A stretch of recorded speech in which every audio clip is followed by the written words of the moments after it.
จ้าทุกคนพบกับซาวโซ่เส้นเก่าเส้นเคยเราจะมาบุกเซเว่นกันอีกแล้วทุกคน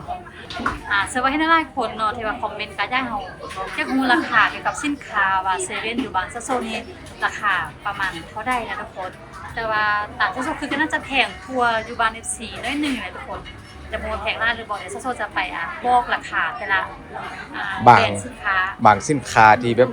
นิยมกินคนลาวนิยมกินซั่นซะที่ว่าตั้งแต่มาเปิดมานี้ที่ว่ามันหมดแล้วนะสบายน่าจะค่ายดีข้อมูลพวกเซเลบตี้นะทุกคนแล้วเด็กน้อยมากดแบบมันอยู่เลยนะทุกคนเด็กๆมันกดกันรอดเลยนะทุกคนเขาจะส่งอย่างเคยกินจากบ้านเลยนะเดี๋ยวไปถ้าเบอร์มือจะได้กินบ่นะทุกคนไปมาทุกคนทักทายสบายดีเด้อป้าพิมพ์พออยู่ลั่นกองมานี่โซ่จัดการเรื่องดำเนินคลิปก็จะเบิ้งไปเรื่อยๆทุกคนหลักพวกเครื่องดื่มนี่เด็กๆก็จะมักดื่มเย็นๆ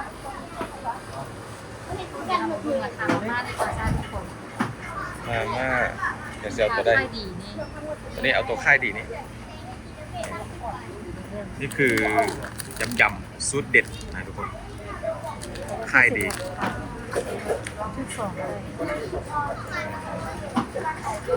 ประมาณ 11,000 กีบเนาะ 11,000 กีบนี่ทุกคนก็เลือกอยู่15 บาทในทุกคน25 บาทตัวนี้ได้ทุกคนอันเดียวกันแต่ว่าต่างรสชาติตัวสูตรเด็ดนี่ครับตัวนี้มันจะเป็นแบบเส้นใหญ่เหนียวนุ่ม 11,000 กีบทึกอยู่ประมาณ15 บาท21ทุกคนนี่บะหมี่มีผัดซาที่นำผัดซาเนาะอ๋อมาผัดซาต้มยำแบบยำผัดซาโอเคอันนี้เขาจะซื้อไว้ไปลองรอถ้าติดตามทุกคนแต่ว่ามื้อนี้มาเช็คราคาเบิ่งว่าจะต่างกันหลายบ่เอาขนมแบบพวกอันนี้นิดนึงครับโอ้โตไดโนพาร์คตอนนี้ทุ่งนึง30,000ราคา 30,000 กีบทุกคนทุ่งใหญ่นะทุ่งใหญ่47 บาททุ่งนึง47 บาทนี่บะหมี่น้ำหนัก55 กรัมตอนนี้ที่ว่าดังที่สุดตัวนี้เป็นขนมอบกรอบรสมะเขือเทศราคาเงินกีบอยู่ที่32,000 กีบทุกคนเลือกอยู่ตัวนี้เป็น50 บาทนะทุกคน50 บาทขนมนี้ทุกคน50 บาท47 บาทตัวนี้47แล้วอย่าลืมทุกคนคอมเมนต์กันมาว่าต่างจากอันราคาอยู่เมืองไทยไล่กว่า7-11แต่ว่าเรื่องราคาก็ต้องขึ้นอยู่แล้วนะอยู่ที่ดีโรงพยาบาลอยู่เมืองลาวเพราะว่ามันต้องมีค่าขนส่งค่าเดินทางค่าภาษีหลายอย่างแม่เราสูตรเครื่องดื่มเอาเป๊ปซี่ก็ได้ท่านผู้ชมเอาเป๊ปซี่นี่แหละเพราะว่าค่ายดีเดี๋ยวโซไลเบิ่งมีโทรมา17 บาทตัวได้17 บาทจับออกมาเป็นไข่แบบตัวได้นี่มีนะทุกคนเท่าไหร่ก่อน17 บาทประมาณ17 บาททุกคนแบบขายดีสินค้าที่มันขายดี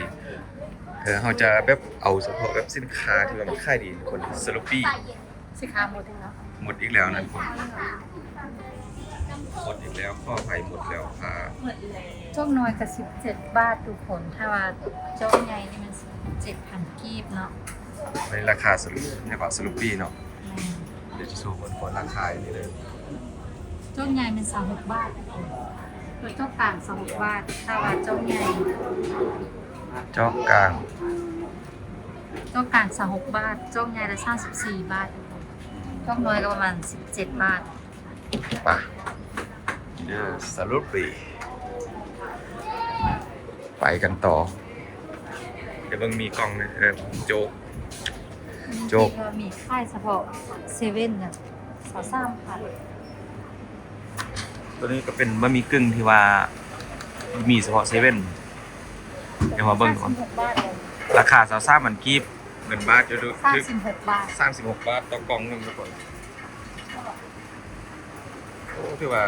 น่ากินนะทุกคนระยางมึกกรุบ มึกกรุบที่ว่ากำลังดังกระแสแรงตอนนี้เลยอยู่บ้านเมืองซาโซนะทุกคน 41 บาทบ่ ตัวได้นี่บ่ แม่2,041 บาทนะทุกคน ราคาเงินกีบ1ท่องเลยนะทุกคน1ซองเลยนะ26,000กีบเงินบาท 41 บาท 41 บาทพอดีทุกคน แต่ถ้าเป็น2หน่วยนี่ซาโซ2หน่วยนี่9,000กีบเลยทุกคนแต่ว่าเงินบาทจะทึกเท่าไหร่ 14 14 บาทนะทุกคนซองนี้ซองเล็ก กับตัวนี้อย่างหนึงมันเป็นสินค้าค่ายดีนะเป็นแบบเจลลี่บ่ทุกคนตัวนี้ นี่ที่ว่าเด็กน้อยมาก แม่ซ้ำกับตัวนี้เลยนะ41 บาทนะ 41 บาททุกคนเจลลี่เด็กผู้ใหญ่กินได้ เดี๋ยวไปเบิ่งราคาน้ำพริกกันทุกคนน้ำพริกเราซื้อกินได้ โอเค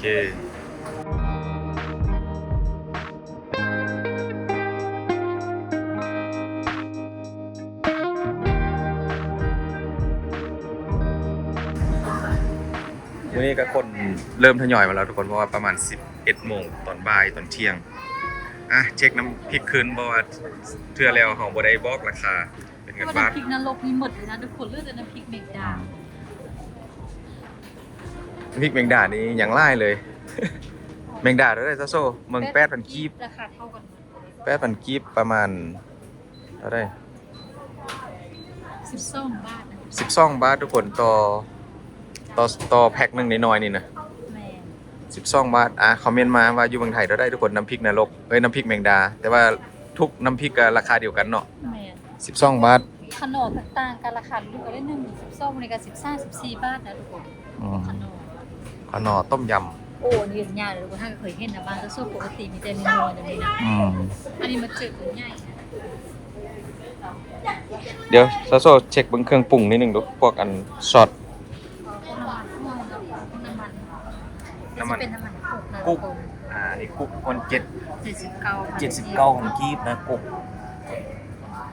ก็คือ124 บาท 124 บาททุกคนตัวนี้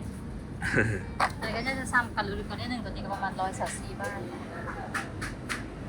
ไปเบิ่งอาหารกล่อง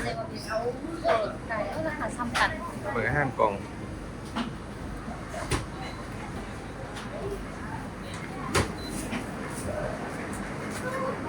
นี่เรียกว่าเขาต้องซื้อไปลองก่อนหรือว่ารอถ้าคลิปต่อไป ถ้าก็จะ คลิปต่อไปเนาะ แม่เดี๋ เดี๋ยวเอามาเช็คเบื้องตัวที่ว่าเป็นตัวได้ว่าได้ค่ายดีนี่ 43ผันมันเป็นอย่างนั้นเหรอพี่สปาเกตตี้ไวซอน ไวชีสสปาเกตตี้ไวซอสอีชีสนี่ทุกคน43 บาทยิบค่ายดีหมดเลยเดี๋ยวเช็คราคา 67 บาท 67 บาท เดี๋ยว ได้ ตัว ซ้ำๆกันเลย ก็ถือว่าราคาประมาณนี้ เกือบร้อยนี่กะเพราไก่ไข่ดาว ตัวนี้ก็62,000กีบทุกคนกะเพราไก่ไข่ดาวมันบอกข้าวกะเพราไก่ไข่ดาว97 บาท 62,000กีบถึกอยู่97 บาทโอ้โห ข้าวหมกไก่ ข้าวหมกไก่58 บาทลองเช็คมึงเต็มมือนึง 58 บาท ข้าวหมกไก่58,000กีบเงินบาทครับ 91 บาท 91 บาทเช็คเรื่องแพง ต่างจากเมืองไทยไล่มาดูเอามาเบิ่งพวกอันนี่ก็พวกแฮมชีสพวกจีนะทุกคนจีขนมปังชีสเบอร์เกอร์ชีส อันนี้38 บาท อะไรนี่บอกจัมโบ้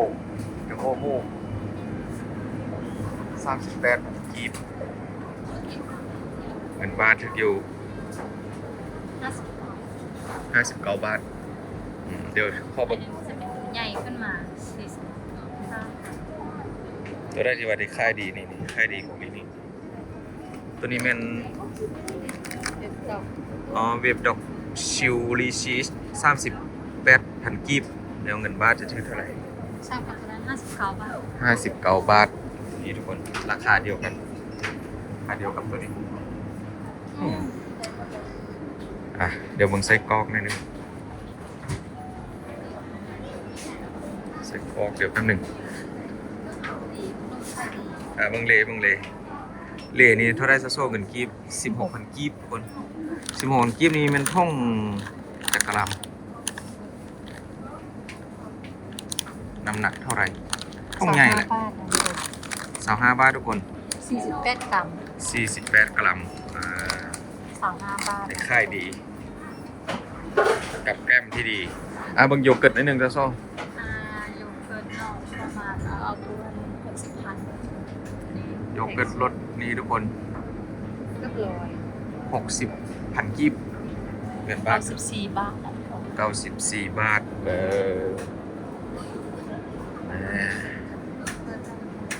มาเดี๋ยวเบิ่งไส้กรอกนิดนึงนี่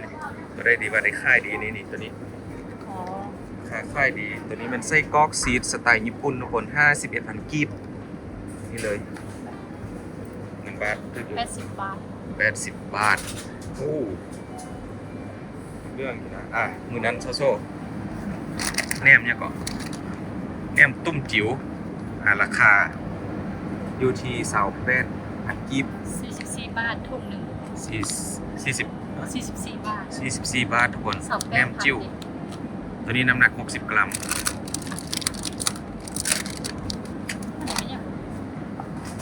ตัวนี้นี่บีลูก้าซีสแทงกินนมฮอตกินนมฮอกไม่เคยกินนะทุกคนไม่รู้ ตัวนี้ก็จะพอ10,000มีเซเว่นนะประมาณ40,000นะ สินค้ามีเฉพาะเซเว่นอันนี้แม่นอกไก่นุ่มกระเทียมพริกไทย 40,000 กีบเงินบาทอยู่ 2 บาท 62 บาท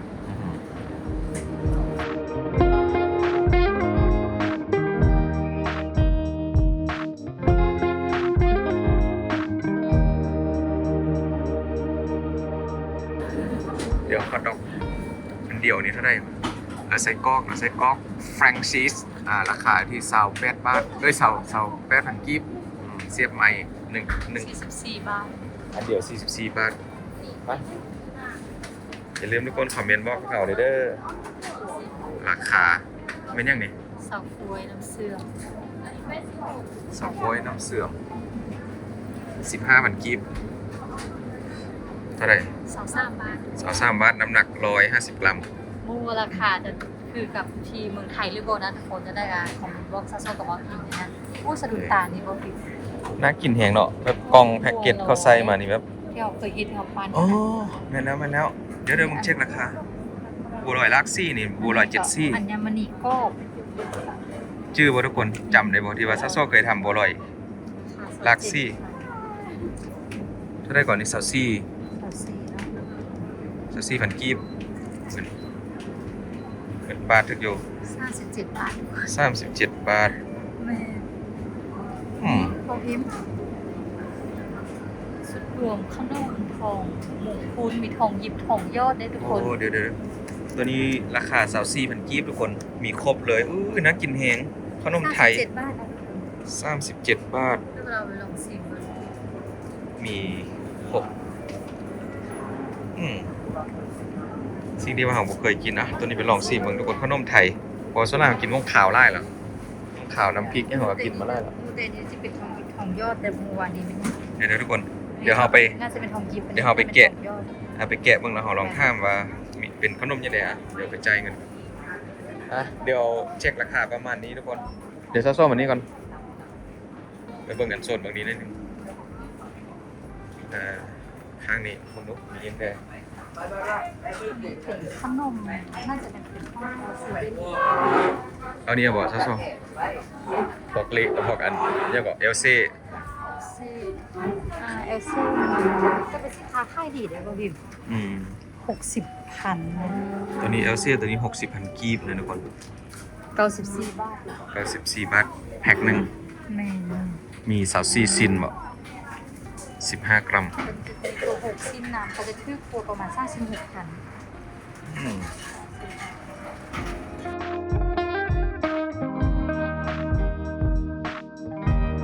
ทุกคนอีกสูตรหนึ่งเราไปสูตรเครื่องไส้ต่างๆนะทุกคนว่าจะเป็นเอาสไลด์กันสั้นนะเล็บทงตัวนี้ 17,000 กีบทุกคน 26 บาทต่อวิน 26 บาทสไลด์รุ่นนี้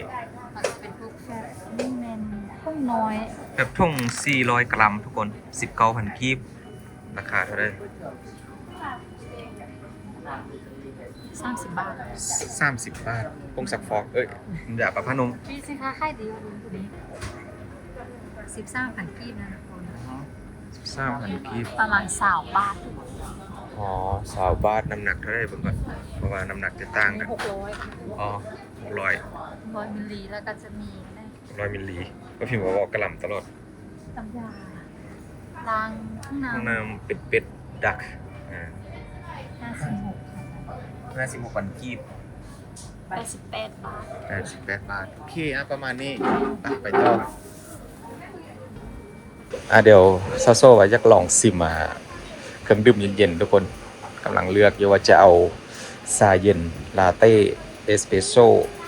โกโก้ น้ำมักไม้นะซาโซ่เลือกก่อน น้ำก็มีจะมีน้ำเพิ่มเนาะเป็นน้ำซักหนาวแล้วก็จะมีเป็นกาแฟคือว่าเอสเปรสโซ่ลาเต้ชา เอาน้ำผึ้งกันเลย โกโก้ น้ำผึ้งเย็นเห็นปะ เพิ่มเวลาเนาะ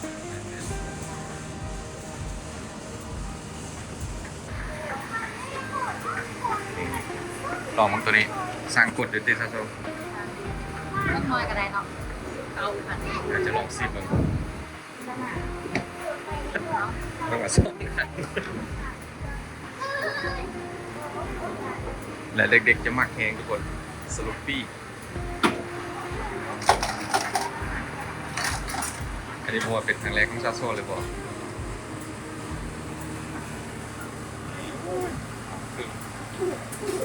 พึ่งมะนาว เราย่างรุนอยู่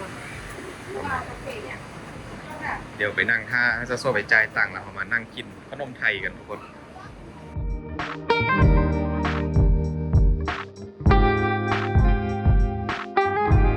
เดี๋ยวมาแล้วทุกคนให้ซาโซ่แกะซิมมึง ตักหมดค่าเสื้อผ้าเขาบอกว่า70,000 กีบนะทุกคน 100 กว่าบาทเนาะวันนี้ใช้งบไป100 กว่าบาท 110 บาทนะก็จะสู้แอปไปนี่ขนมมันน่ากินนะแต่ว่ารู้จิมันสิ้นหนึ่งเป็นแบบพายไก่ว่าเห็น ไข่ไก่ 7,000 กีบอู้ชิ้นใหญ่เลยทุกค โอ้ นบ่เคยกินเดือ เก็บไว้ก่อนเดี๋ยวเราซิมขนมไทยก่อน เดี๋ยวถ้าเสา7,000ก็ถึงอยู่ อือฮึ 42 อันนี้ก็เป็นมาแต่ไทยป่ะ แม่ก็จะ อ๋อ กระเจ้าเลย เขาบอกว่า ย่งขนม แซนด์วิชซอสแซนด์วิชร้อน เอามาลองกินขนมไทยกันเลยทุกคน ครั้งแรกทุกคนเพราะว่าเคยมีFC คอมเมนต์บอกมาฮะบ่พิมพ์ซาโซ่ลองเฮ็ดทองหยิบทองยอดลองเบิ่งในตะกี้ขนมใส่ไหมเมี่ยงหั่นน่ะ แพ็กเกจ นี่ ทุกคนแล้วก็จะมี ซ่อมเนาะซ่อมน้อยๆเล็กๆเดี๋ยวทุกคนคอมเมนต์มาว่า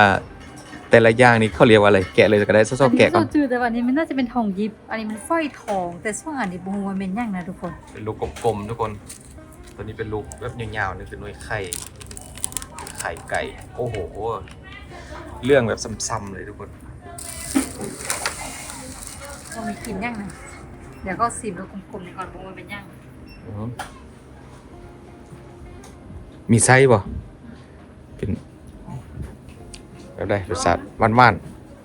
แล้วผมมันว่างเย็นๆพอห้าเอาจากเซมันนะ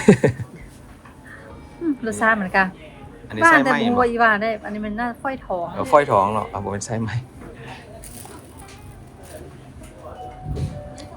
ต่างกันบ่ มันต่างรสชาติคือกันต่างที่จะเป็นเส้นก็เป็นกลมๆลาวะพี่ เอาว่ะ แม่นต่อไปนี่มัน คือนี่คือดวงเนาะ ขนมเนี่ยทุกคนเป็นว่านี่คล้ายๆมีแล้วมันมีเสื่อมกัดหมดเลยก็ได้ น่าจะเป็นหมันด้วย มัน น่าจะเป็นหมันไห มันสำปะหลัง มันต้นนั่นนะ ทุเรื่อง รู้เรื่องว่ะ ข้างในเป็นทุเรื่อง แต่ว่าเคลือบด้วยนี่ยังบุกูนะทุกคน เปิดว่ามันเลื่อมคิดอะไร น่าจะเป็นของนี่นะทุกคน ลองหยิบเป็นดอกไม้เนาะ แม่ อันนี้มันนำเข้ามาจากเมืองไทยทั้งหมดเลยทุกคน อยากลองกินออริจินอลขนมไทยแท้ แต่ก็ซ้ำๆบ้างๆเลย บ่ บอกว่าเป็นยังไงมันแต่ว่าสุดหลวงสุดมงคลแต่ว่าบ่ว่ามันยังบ่ เบิ่งตัวนี้เป็นของร้านเนี่ยหารเนี่ยซาโซเบิ่งบอลผลิตดูน้ำมงคลอยู่ทางหน้าพี่ติบอลผลิต กูบอกกับกูบอก นี่ตาขนมไทยบานทองยอดนี่ทุกคนบานทองยอด มาให้เบาพิมพ์ลองซีมาเลย สบายดีเดี๋ยวว่าพิมพ์จะข้อซิมก่อนอันนี้มันคือกับไข่อะไรไข่จิ้งจกโอ้โหมันจะว่านนำแล้วก็มีกลิ่นหอมคล้ายๆกับกลิ่นคือกินน้ำหอมเนาะ ใบเตยว่ะซาโซ่ กิน ว่ะ เตอร์เนี่ยอะไรก่อนบ้างดีก่อน แต่นันแซบมันมีในทั่วอันแซบตัวนี้นะซาโซ่ว่าแซบ เป็นหอมหอมเวลากันคล้ายๆหอมกินคล้ายกันแต่ว่าตัวนี้จะหอมอ่อนกว่า แม่พ่อมี แล้วก็มัน ข้างในน่าจะเป็นไส้ถั่ว อันนี้ลอง ไฟทองก่อน ไฟทองขออนุญาตด้วยทุกคนมันเหนียวติดกันแป๊บเดียวกับตัวนี้แหละโซโซ่เอาเลยก็คือจะมีผมว่านแบบว่านไล่เลยแหละเนาะ บ้านนำบ้านตาม ตัวนี้กดซ้ำเลยโซโซ่ กับแม่ซาโซ่ว่าแบบซ้ำนำขนาด แบบซ้ำๆมีน้ำซ้ำ แล้วก็มันจะสิ้นเดียวอีกนะทุกคนตัวนี้นี่นะ ๆว่านนะทุกคนว่านไล่เลยหูรสชาติเราโซโซ่ต่อไป แม่เอาสันเลียนโดยลองนำเพิ่งเบิ้ง พึ่งเซเว่นครั้งแรกที่กัดนี่ทุกคนครั้งแรกที่ว่าได้กินพึ่งเซเว่นมะนาวเพิ่มมะนาวทานเซเว่นนี่ เป็นกินน้ำเพิ่งกะลาบ่ จ้องงานเนาะ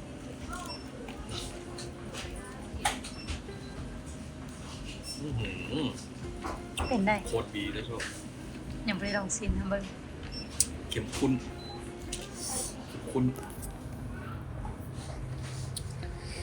ว้าเข้มข้นเนาะ มันทอนมากินนี่ดับได้เลยนะทุกคน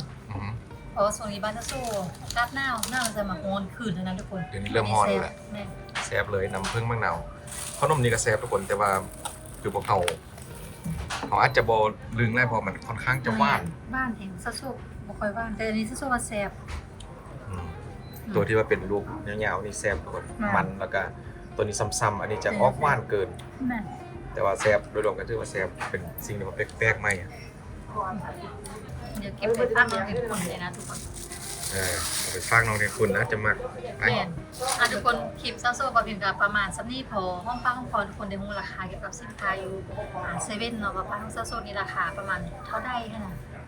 ที่ว่าเขาบอกไปแล้วเป็นแบบสิ่งที่มันหลักๆเลย แม่นหรือว่าทุกคนบ้านซีราคาประมาณสำหรับคอมเมนต์บอกก็ส่งกับบ่พิมพ์ได้ว่าราคาใกล้เคียงกันบ่ถือบ่แพงกว่าจะได้ก็คอมเมนต์บอกได้เลยทุกคนจะว่าคลิปต่อไปเช่นเฮาเฮ็ดหยังหรือว่าขวเฮาจะได้กับฝากทุกคนติดตามช่องห้อง